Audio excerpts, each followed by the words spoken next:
Hey everybody, it's Eric from epautos.com, your Libertarian car guy. The Volkswagen e-Golf electric car is getting ready to go back today, and I've got it hooked up so that when the guys come to pick it up, they can make it to wherever the next place to charge up is. That's assuming that they don't bring it on a flatbed. I'm not sure whether it was dropped off on a flatbed. I'm hoping that I'll be home when they show up so that we can see. But in any case, today's rant is about the subject of charging up the Volkswagen e-Golf and electric cars generally. What you got basically is a cord that has a handle on it one end. It looks like a gas station pump nozzle, and you plug that into normally the same place where you'd put in a gas nozzle if you were going to fill up the car with gas.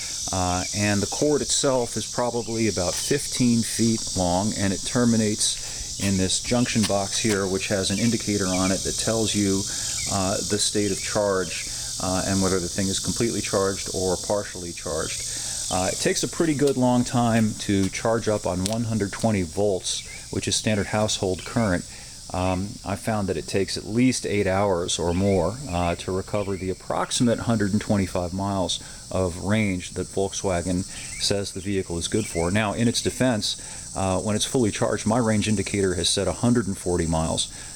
So it's possible that Volkswagen is underrating the actual range. I didn't push it, though, because of the problem of the recharge time, which is the big, I think, functional problem with electric cars, much more so than the range. For example, you could drive a 9 mile per gallon V8 muscle car with a 5-gallon gas tank, and even though it would run out of gas pretty quickly, you could refill it very quickly. So it's really not that much of a problem. It's just a minor inconvenience of having to pit more often to put fuel in it. But it really doesn't interrupt your travel appreciably or require you to modify your daily routine significantly. Whereas with electric cars, you do have to really think a lot about where you're going to recharge and how long you've got to wait to recharge. Even at the fast charger, so-called, I think it's funny that they use that term, you're looking at least 30 minutes to 45 minutes in order to recover about 80% of the original full charge. And let me explain that a little bit too. Fast chargers can damage a battery, or at least reduce its long-term life.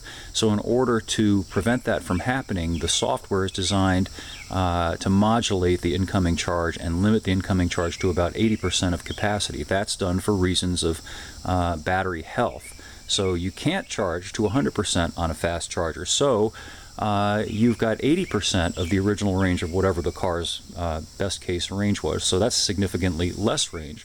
In the case of this Volkswagen, it would be about 100 miles.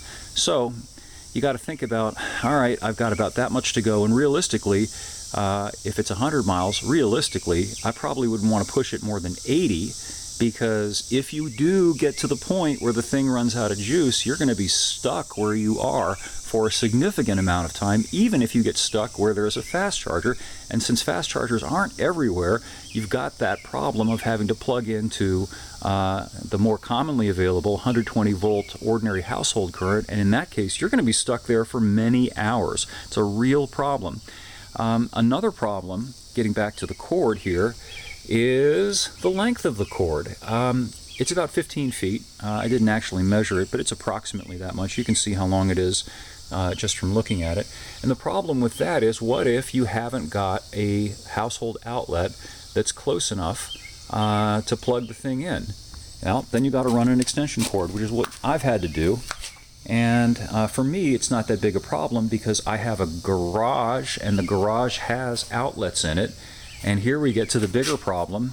Electric cars, fundamentally, are urban cars, city cars, because of their short range. They're really not suitable for people who have long drives, like me. I did a test loop in this thing. My test loop is about 70 miles both ways. I go down the mountain to a coffee shop in downtown Roanoke, where I work on my laptop for a few hours every day, and then I usually come right back home, so about 70 miles. Well, I did it in the e-Golf, and it did okay. Came home with about 50 miles of charge left indicated. But the problem is that where I live, 50 miles really isn't that far, and given the recharge issue, realistically it's only about 30 miles of safe range, because what if I run out of juice?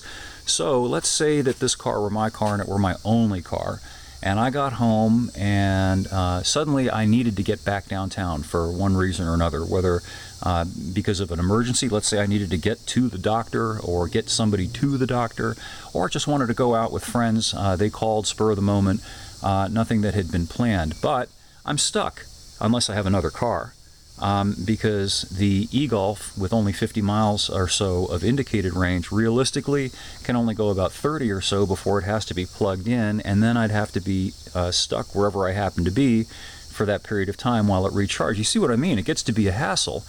And the other aspect of this, the fast charger, and this is something that isn't talked about very often with electric cars when that topic comes up.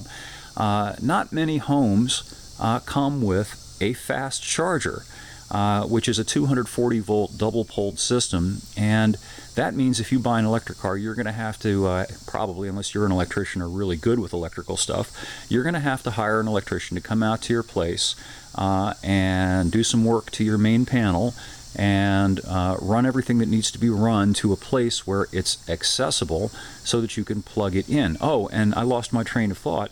Getting back to the whole 120 volt thing, if you're in the city and if you're an urban person and you don't have a garage, where are you going to plug in? You're going to run an extension cord from the 4th or 5th floor condo or apartment where you live down to the street?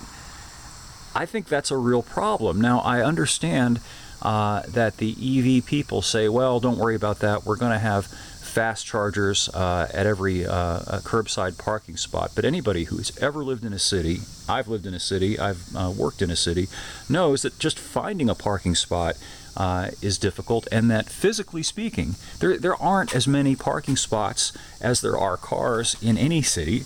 And when you try to find a spot to park, you're constantly running around the block hoping you'll find an open spot. But what if all the spots where there are fast chargers are already taken by other electric cars, and you're sweating because you're looking at your range indicator, which is going down, down, down, and you haven't found a place to park, much less charge in? Well, you can see the problem. I don't know. I'm just baffled by the bum's rush to electric cars, given some of the very, very serious functional problems, and leaving aside the economic problems, which I've written about previously and which I've spoken about several times on the radio, which amount to an increase in the cost of cars ranging from around 30% to 50%, all else being equal, depending on the model. This Golf, for instance, is exactly $10,000 more up front than the base price of the non-electric Golf, which is the same car without the electric drivetrain. So you're being asked to spend $10,000 more on the car, and in addition to spending the time, you're going to be spending the money, you're going to be spending time, and also spending time planning and trying to figure out how you're going to do it. I get some people are okay with that. I understand that.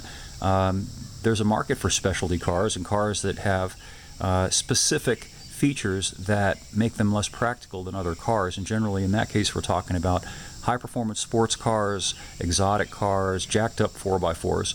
But those are inherently specialty cars. They appeal to a limited subset of the market. They're certainly not mass-market cars. There's no such thing as a mass-market exotic car, no such thing as a mass-market jacked-up 4x4. And all of this is going to come to a head very shortly, because electric cars are on the cusp of being pushed onto the market as mass market cars. And this e-Golf is an example of that.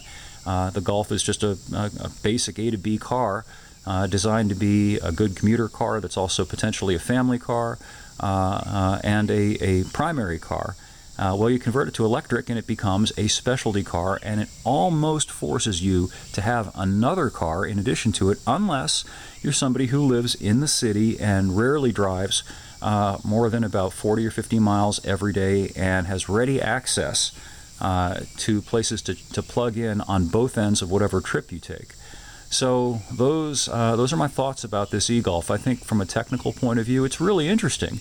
Anybody who's driven an electric car, as I have, will tell you that they're neat to drive.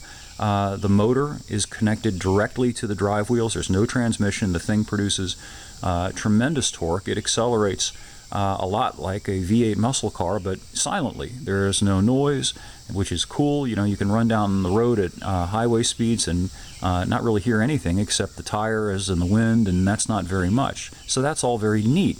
But there remain some very, very serious problems with these things that are nowhere near being resolved, despite all the happy talk that you may have read and heard in the general media. I'm giving you the straight dope as somebody who's been covering this stuff for a long time, since the 90s, and has been there, done that, seen this, and is just laying it on the line and telling you the straight dope. So hope this was helpful. I'll have a full review of this car too up at epautos.com, hopefully later today, and I'll be on Bill Meyer's radio program shortly as well, and the audio of that will be up on the site too. So again, thanks for listening, thanks for viewing.